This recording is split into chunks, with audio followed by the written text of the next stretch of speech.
straight into it. The end of the second section, finish with a single whip. Okay, just like the same single whip that you had in the first section, it was facing the sidewall. So let's go on to that, and we're just going to work on the first 3 movements of the third section. First 3 movements. So we start in the single whip position, facing the sidewall.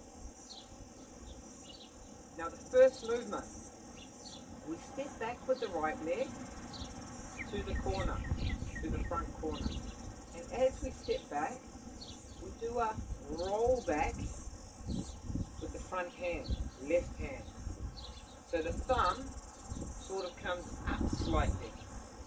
Okay, and the right hand just relaxes its grip. So it just opens its grip. We will turn to face the corner. So 1. Now what the tendency for most people to do here is they do that. Their elbow folds in and their shoulder collapses. We don't want to do that here. We want to feel the spiraling around the central axis of the arm. And we just fold in. Imagine that you're moving something. Okay, the movement actually comes from the hip, from the leg. Boom. Okay, folding in. And that's 1. 1. Okay, now in the regular form, in the 37 posture form, this is when we would do the snake creeps down movement, when we go down into both feet. But in the flow form,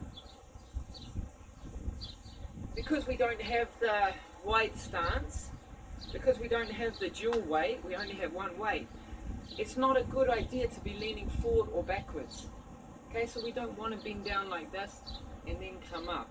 Ideally, we want to try and stay in our straight position as much as possible. So even in our second position here, we're going to move as if staying straight. Okay, the hand will go down, but the body will stay straight. In any martial practice, any fighting or something like that, movement is key. Okay, how you step, this is all very, very important.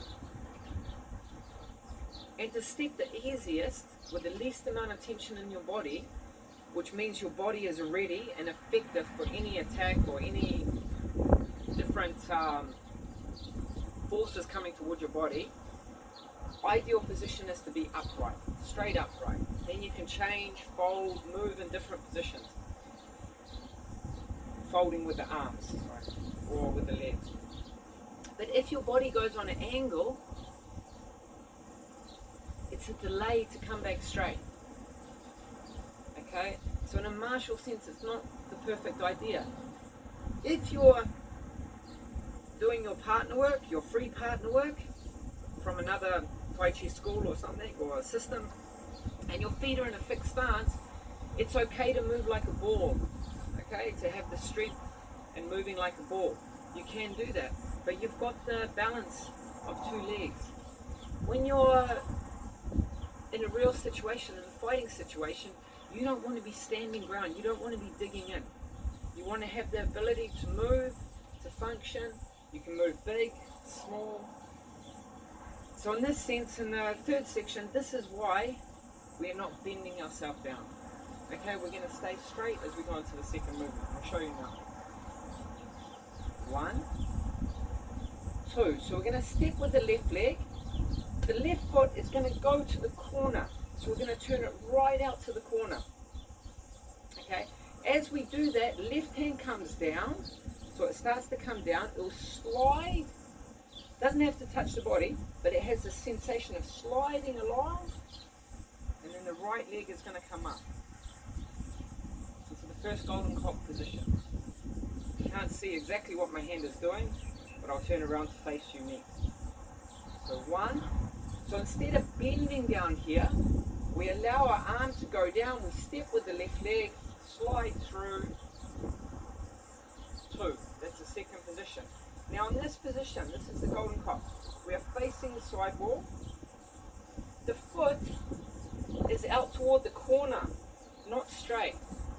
If you're straight, it's okay, but you have less balance, less lateral balance. It's easy easier when your foot is slightly out, then you'll feel a little bit more connected to the ground, a little bit easier to stay there. So the foot wants to be a little bit out.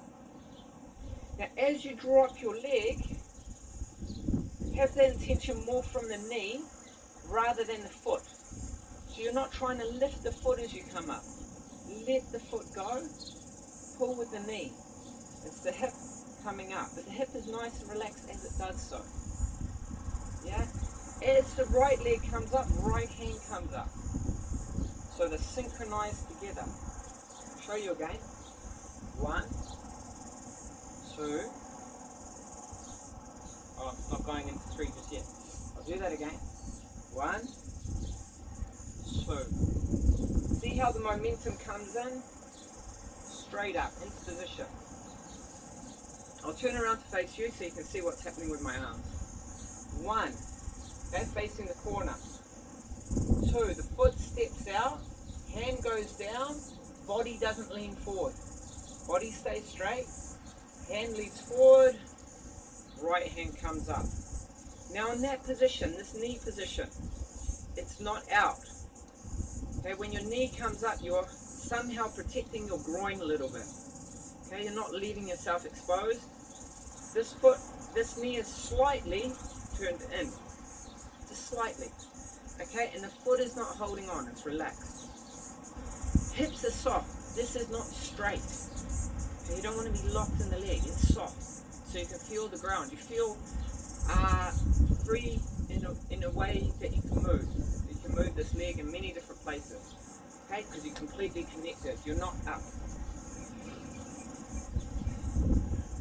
1, 2, and then 3.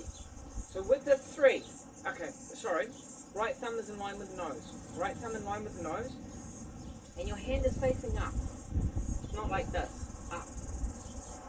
Imagine the feeling coming up through to the central finger is similar to the feeling coming up through your spine, through your central axis, through to the crown of the head. So it feels that you're pulling yourself upright. A lot of people, because they struggle on one leg to balance, they do that. They crouch down. It's not so good. Open your sternum area, open your chest area, not like so, but nice and straight. It's important to keep your chest open. Not rigid, but open, because then your diaphragm has a lot of room. Then your breathing can be deep. You can sink the chi down to the dantian easily. Here, when you close your sternum and your solar plexus area, you crush it. You crush your internal organs. Your rib cage is closing in. It's not a healthy state. Keep it open, free. Let your internal organs move freely. Let them massage each other. Also, when your solar plexus is open, you help free a lot of this emotion in this area. There's 2 parts of the body that we use, or we have to be particularly aware of in the Tai Chi, where we store a lot of emotion. Trapezius is one, solar plexus, just underneath the sternum is another. Okay, the more you can open this area, the more you can free this area, the easier it is for you to work with these emotions. They start feeling that they've got space to move. They naturally dissolve themselves. Okay, but if you allow this emotion to close yourself in, it's very hard to correct your structure, and you're not even aware that this is closing in. So with your trapezius, when your trapezius is open, it pulls down your back. It pulls down your back, and it pulls your shoulders slightly back. It feels your body is straight. Okay, the rear end of the deltoid will slightly pull back, so it opens the chest. The elbows feel like they go out slightly, so it spreads the back. So it gives you a very comfortable feeling, an open feeling. And as you do that, it opens your sternum area. Okay? When you're opening, it's not with tension. It's not this military style tension, but it is a fullness. You feel full, you feel comfortable, and it's a very different effect what my body structure gives when I'm in this structure as opposed to this structure. Okay, Now I don't even need to go into that. You can see it. You can clearly see the difference, and you get a feeling of what I'm creating in you when I change my posture. So even when you're standing on one leg, make sure you're still big, you're full in your body. Let's move into the third posture. 1, 2, now 3. The right foot is going to go back, just a small step, but it goes back, it drops down, and that comes from the left leg softening. Right leg comes down, left leg comes up, just the opposite position.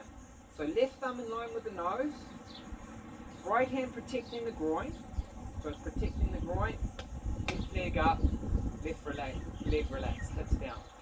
Throughout this movement there's been no turning, you're still facing the sidewall. Try again. 1, 2, 3. If I do it facing you, 1, 2, 3. So left leg, left arm synchronized together. Right arm, right leg synchronized together. 1, 2,